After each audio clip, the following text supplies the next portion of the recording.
कितने लोगों ने गुस्सा में अपनी ज़िंदगी का टाइम पास किया है। किसी से नाराज़ हो गए, काम नहीं करते हैं, मन लगाकर मेहनत नहीं करते हैं, छिप कर बैठे रहते हैं, इधर उधर टाइम पास करते हैं। याद रखना, इस दुनिया में जो भी तुम अच्छा करोगे उसका फल तुमको अच्छा मिलेगा।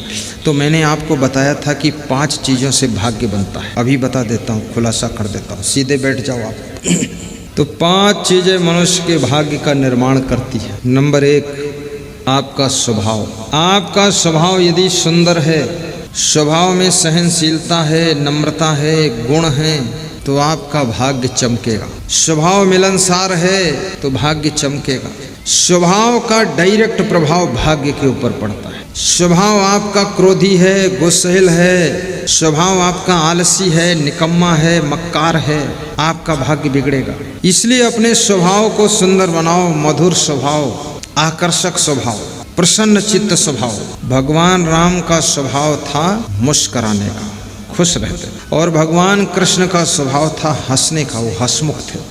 और कबीर का स्वभाव था प्रसन्न रहने। और आजकल आदमी का स्वभाव कैसा है? टेंशन में रहने। आदमी बैठा हो तो ऐसा लगता कोई भूत प्रेत बैठा है, उसका मुंह गौर से देखो। 20 साल की उम्र के बाद मुंह बिगड़ता ही जा रहा, बिगड़ता ही जा रहा, बिगड़ता ही जा रहा। क्योंकि जितना मन में टेंशन करोगे, तनाव करोगे, चिंता करोगे, क्रोध करोगे, गुस्सा करोगे, दुखी रहोगे, उलझन में रहोगे, परेशान रहोगे, तुम्हारा चेहरा भी बिगड़ता चला जाएगा। बहुत ज़्यादा खाओगे तो भी चेहरा बिगड़ेगा। अधिक खाने से चेहरा बदसूरत होता है। अधिक खाने से बुद्धि कमज़ोर हो जाती है।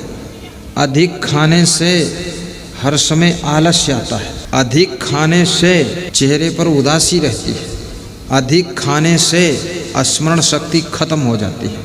अधिक खाने से जहाँ बैठो वहाँ नींद आती है। अधिक खाने से सुस्ती रहती है। अधिक खाने से 20 बीमारियां फालतू में आती है अधिक खाने से। और 100 में 98 लोग अधिक खाते हैं। जितनी ज़रूरत नहीं उतना खाते। जो लड़की ससुराल पहुंच गई, 1 साल बाद लौट कर आ जाए तो उसका वजन तौल लो 20 किलो बढ़ जाएगा। मायके में थी, दौड़ती थी, मेहनत करती थी, छलांग लगा देती थी, अब ससुराल में तो मुख्यमंत्री बनकर बैठी। और कितनी स्त्रियों के पति ऐसे हैं कि उन्होंने नौकरानी लगा दिया है अपने पत्नी को खुश करने के लिए। नौकरानी, घर में नौकरानी। अब पत्नी के पास कोई काम ही नहीं है, क्या करती है? बस बच्चों को दूध पिला देती है। और नौकरानी लगी है तो सब काम कर रही, झाड़ू, बहरू, पोछा, बर्तन मांजना, धोना, कपड़े धोना, भोजन खा लेती है, बाल ठीक कर लेती है, और फिर दिन में सोती है, फिर रात में सोती है, फिर सुबह रोती है। हर समय बीमार रहती है, कहती यहाँ दर्द, वहाँ दर्द, घुटनों में दर्द, कमर में दर्द, सिर में दर्द, बाल बाल में दर्द, रग रग में दर्द, नस नस में दर्द, दर्द मोरे नस नस में, ऐसा वैद्य रूढ़ो दवा दे दे, दर्द होगी ही दर्द। इस शरीर से अगर व्यायाम नहीं करोगे, मेहनत नहीं करोगे, गर्म पानी से यदि स्नान करोगे तो आपके शरीर में रग रग में दर्द होगा, नस नस में दर्द होगा, और उसी दर्द में तुम मरोगे, कभी दर्द दूर नहीं होगा। और याद रखना, अगर गर्म पानी से स्नान नहीं करोगे, अब व्यायाम करोगे, मेहनत करोगे, पसीना निकालोगे, तो आपके सैकड़ों रोग अपने आप भाग जाएंगे, स्वस्थ हो जाएंगे। और भोजन थोड़ा खाइए, कम खाइए। पूड़ी हो 1 पूड़ी खा लो। कितने लोगों को पूड़ी मिल जाए तो 20 पूड़ी समेट देते हैं। बनाने वाले भी सोचते हैं कि पानी भी पिएगा कि नहीं। रसोई में आइटम खत्म हो गया पर उनका खाना खत्म ही नहीं चालू है। अरे इज्जत तो बचने दो अंदर वालों की, निकलो, हटाओ अब। तो नंबर 1 स्वभाव को ठीक करना है। नंबर 2 वाणी। वाणी माने बोलना, बोलना सीखना है। बोलना तो 2.5 साल की उम्र में ही आ जाता है, लेकिन कहाँ पर, कब, कैसे, क्या बोलना है, ये 100 साल की जिंदगी भर नहीं आता है। कब, कहाँ, क्या बोलना है, ये तो आदमी को 100 साल की जिंदगी में नहीं आ पाता है। लेकिन बोलना 2.5 साल की उम्र में, 3 साल की उम्र में आ जाता, बच्चा बोलने लगता है। केवल बोलना ही सार्थक नहीं है, कहाँ, कब, क्या बोलना है, ये चीज़ सार्थक है। कितने शब्द बोलना है, बोलने के पहले तौलना है, तौलना है फिर बोलना है। और लोग तौलते ही नहीं, बोलते हैं। जो बोलने जा रहे हो कम से कम उसका परिणाम तो सोचो। और वाणी में फिल्टर लगाओ। जैसे आपने इंजन देखा होगा, इंजन में फिल्टर लगे होते हैं, मालूम है कि नहीं? इंजन, जनरेटर, ट्रैक्टर, सभी गाड़ियों में फिल्टर होता है। तो डीजल टंकी में जाता है, टंकी से फिल्टर में, फिल्टर से प्लंजर में, प्लंजर से नोजल में, नोजल से पिस्टन पर जाता है। मैं इंजीनियर भी रहा हूँ, सब मालूम है। अगर वो फिल्टर निकाल दो तो डीजल फंस जाएगा प्लंजर में, और प्लंजर में नहीं फंसा तो फंस जाएगा नोजल में, फिर इंजन स्टार्ट नहीं हो। तो अपनी वाणी में भी फिल्टर लगाओ। जोश खरोश में जो इच्छा हो जिसको बोलते जाओ, इससे बहुत गड़बड़ होगा। अपने घर मालिक को पिस्टन समझिए, नोजल समझिए। अगर आपने बिना विवेक किए, बिना फिल्टर लगाए जोश खरोश में घर मालिक को कोई कठोर शब्द बोल दिया, अंड बंड बोल दिया, तो घर मालिक का दिल अगर बैठ गया, मनोबल गिर गया, तो आपके घर के विकास का इंजन बंद रहेगा, फिर विकास नहीं होगा। इसलिए उसके विकास के लिए फिल्टर में जैसे तेल छान कर आगे भेजा जाता है, ऐसे अपनी वाणी को छान लीजिए। जोश में मत बोलिए। केवल मेहनत करने से विकास नहीं होगा। बुद्धिमान व्यक्ति जब तक आपकी टीम के अंदर नहीं होगा तब तक आप आगे नहीं बढ़ सकते। बुद्धिमान की जरूरत है, और बुद्धिमान को पचाना बुद्धुओं को बहुत कठिन होता है। जितना बुद्धू होगा वो बुद्धिमान से भी ईर्ष्या करेगा, द्वेष करेगा। आप बुद्धिमान आदमी को अगर आश्रम में तुम्हारे जो बुद्धिमान व्यक्ति है उसके मनोबल को बढ़ाने के लिए फिल्टर लगाकर वाणी तुमने बोला है तो आश्रम का विकास होगा। घर में जो बुद्धिमान है उसको अगर आपने ऊपर उठाने के लिए, उसके मनोबल को बढ़ाने के लिए अपने फिल्टर लगाकर बात कर रहे हो, उसकी प्रशंसा कर रहे हो, तो वह व्यक्ति आपके घर के विकास के दरवाजे खोल देगा। इसलिए हेड आदमी जो है उस आदमी को चोटदार शब्द नहीं बोलना चाहिए। वाणी संभल कर बोलना आ जाए तो आपका भाग्य उदय हो जाएगा, आपकी किस्मत उदय हो जाएगी। दूसरी चीज है वाणी। और तीसरी चीज क्या है? बोलने की कला सीखो। वाणी, किससे कैसे बोलना है, कब कितना बोलना है, कब चुप रहना है, ये सब चीज़ें बड़ी तौल की है।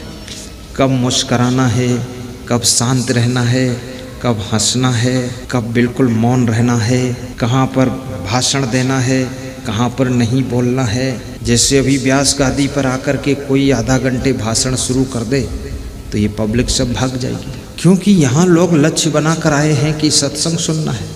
लोग आए थे बाजार में टमाटर खरीदने, तुम भाटा बेच रहे हो, कौन लेगा भाटा? तो उनकी मानसिकता को भी पढ़िए कि लोग हमारी बात को कितना सुनना चाहते हैं। जितना सुनना चाहते उतना ही सुनाओगे तो तुम धन्यवाद पाओगे, और उससे ज़्यादा सुनाओगे तो वाद विवाद पाओगे, और जितना सुनना चाहते उससे कम सुनाओगे तो आशीर्वाद पाओगे, और बहुत बोलते रहोगे तो पागलपन की उपाधि पाओगे। लोग कहेंगे पागल है, माइंड क्रेक है, अगर माइक पकड़ लिया तो छोड़ेगा नहीं। बोलने में कला है।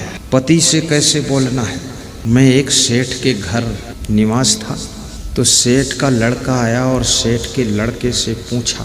सेठ ने ग्वालियर में काम चल रहा था रेलवे का, उसमें 50 लाख का नुकसान कैसे हुआ सेठ जी? तो उनका लड़का हकलाता था, बोले पापा पापा पापा हम तो यहाँ बैठे रहे, वहाँ नुकसान हो गया। बोले सेठ जी स्नान हो गई?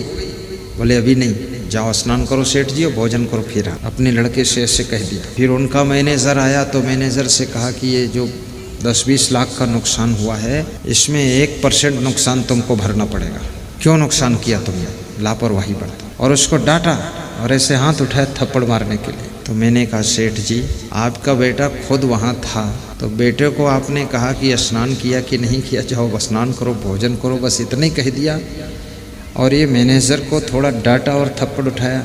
बोले गुरुदेव बेटा है और ये नौकर है, दोनों में अंतर है। नुकसान तो बेटे की गलती से ही ज़्यादा हुआ है, वो खुद था और नुकसान हो गया, लेकिन बेटा नहीं खोया जा सकता है, मैनेजर खोया जा सकता है। इसलिए संभल कर बोलना पड़ेगा, नहीं तो बहुत ज़्यादा नुकसान। बेटे से कैसे बोलना है,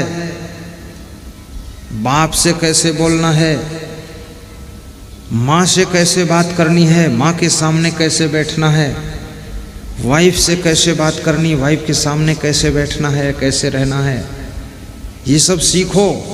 कितने लोग पति बन गए, उनको बैठने उठने का भी पता नहीं है और पति बन गए।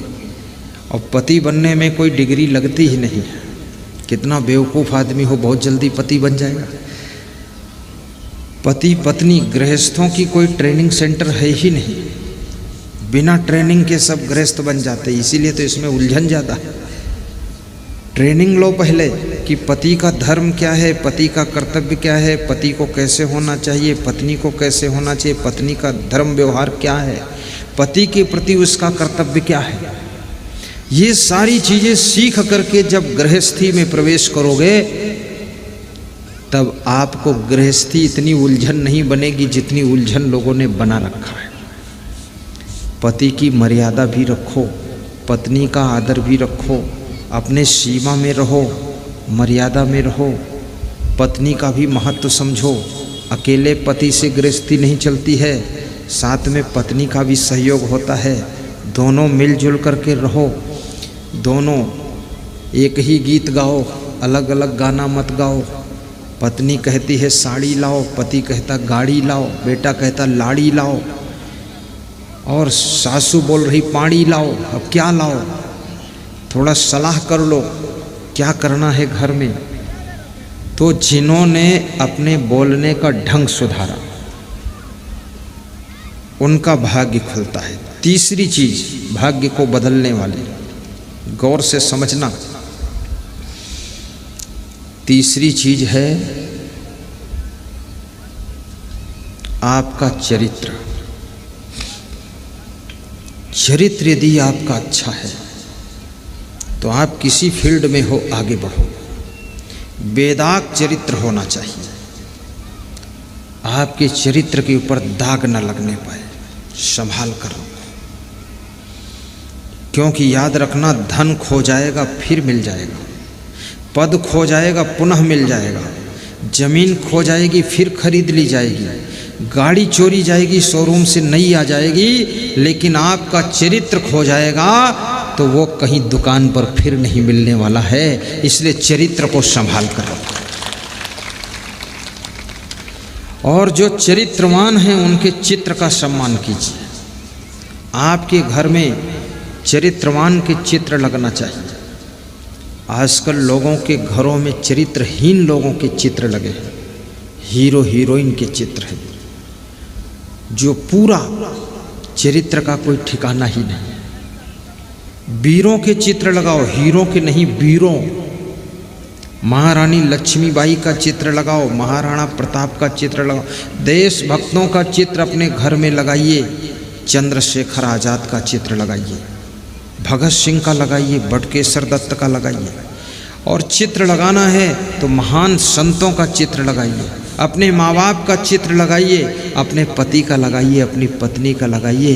ये दूसरे का चित्र, जिनका चरित्र खो चुका है, उनके चित्र का दर्शन करने से तुम्हारे चरित्र पर बुरा असर पड़ता है। और चरित्रवान के चित्र को देख करके आपका चरित्र भी मजबूत बनता है।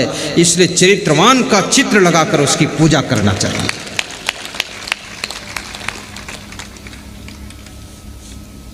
कितने लोग छोटे छोटे फोटो रखते हीरो हीरोइन के जेब में, और जब याद आती तो निकाल कर मस्तक में लगा लेते हैं कि भाग्य तेरे ऊपर ही है।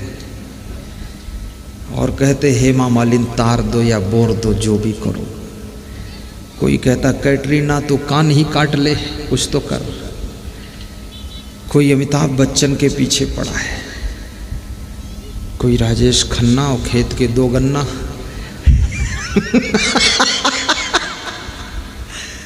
क्या लफड़ा लोग बना रखे। और ये तो हीरो हीरोइन इनकी एक्टिंग है, ये तो पैसा कमाने का इनका धंधा है। बस इधर हाथ फेंकते उधर हाथ फेंकते, कमर हिलाते टांग हिलाते, और है क्या इसमें? कुछ भी नहीं है, कुछ भी नहीं है। ये कोई साथ देने वाले नहीं है। जिंदगी आपको अपनी ताकत से जीना पड़ेगा और आपको अपने भाग्य को ही भोगना पड़ेगा। इसलिए इनके चक्कर में पड़ करके अपने चरित्र को बर्बाद मत कीजिए। आप चरित्रवान बनिए। आपके पास में न जाने कितने हीरो हीरोइन नतमस्तक करने आ जाएंगे, और वो भी शांति आपसे लेने के लिए आएंगे। बहुत से हीरो हीरोइन भी प्रवचन सुनते हैं, मेरे पास फोन भी आता है उनका, गुरुदेव मैं भी आपका प्रवचन सुनता हूँ। मैंने कहा तो आपकी एक्टिंग तो पूरी दुनिया देखती है और तुम मेरा प्रवचन सुनते हो? तो बोले दुनिया बेवकूफ़ है। तो हमने कहा तुम? बोले हम होशियार आदमी हैं इसलिए प्रवचन सुनते हैं। उनको भी शांति चाहिए। सत्संग शांति देता है, प्रवचन शांति देता है, कथा व्यथा को दूर करती है, बाकी कोई तुम्हारी तकलीफ को दूर करने वाला नहीं है। तो तीसरी चीज है तुम्हारा चरित्र। चरित्र उत्तम होना चाहिए, चरित्र ईमानदारी का भी हो। और चौथी चीज देखना, बहुत अच्छी बात बताने, ये जितनी चीजें इनमें कोई पैसा खर्च नहीं होगा, ये फ्री में कंप्लीट होती है और इनसे सब कुछ मिलता। फिर पैसा भी मिलेगा, पद भी मिलेगा, सम्मान भी मिलेगा, आदर भी मिलेगा, सत्कार भी मिलेगा, नमस्कार भी मिलेगा, सब कुछ मिलेगा, दौलत भी मिलेगी, वैभव मिलेगा, सब चीज होगी आपके पास में, अधिकार होगा, पावर होगा।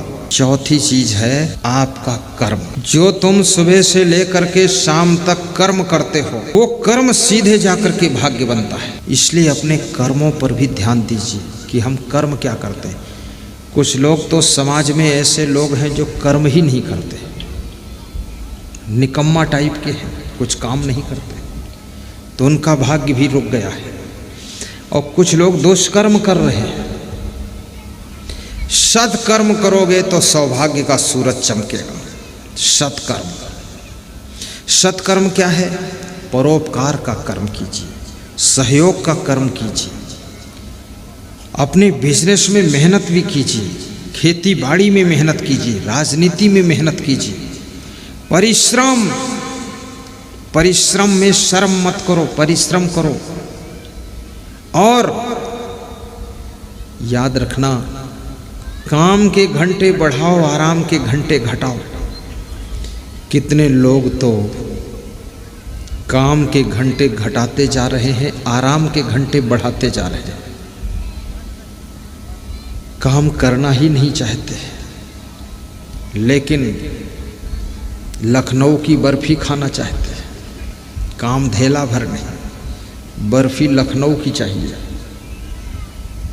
मेहनत करना नहीं चाहते हैं और भाग्य उदय करना चाहते हैं। कुछ काम करो, कुछ काम करो, जग में रहकर कुछ नाम करो, आलसी मत बनो। नर हो न निराश करो मन को, कुछ काम करो, कुछ काम करो, कुछ काम करो, कुछ काम करो। नर हो न निराश करो मन को, नर हो न निराश करो मन को। कुछ काम करो, कुछ काम करो, जग में रह कर कुछ नाम करो, जग में रह कर कुछ नाम करो। कर्म कौन कर सकता है? जिसके अंदर सम्मान की प्यास नहीं है, अपमान का घाव नहीं है और अभिमान का स्थान नहीं है, वो निरंतर कर्म कर सकता है। जो सम्मान के लिए कर्म करता है, अगर सम्मान नहीं मिला तो कर्म बंद कर देता है। थोड़ा सा अपमान हो गया, किसी ने ध्यान नहीं दिया, कर्म करना छोड़ दिया। न मान चाहिए, न सम्मान चाहिए, न अपमान का दुख है, न अभिमान का स्थान है। कर्म करना मेरा धर्म है। ऐसा जिसका भाव है, वो अपने कर्मों को कभी रोकता नहीं है। किसी स्त्री को उसका पति डांट रहा था, कुछ समझा रहा था।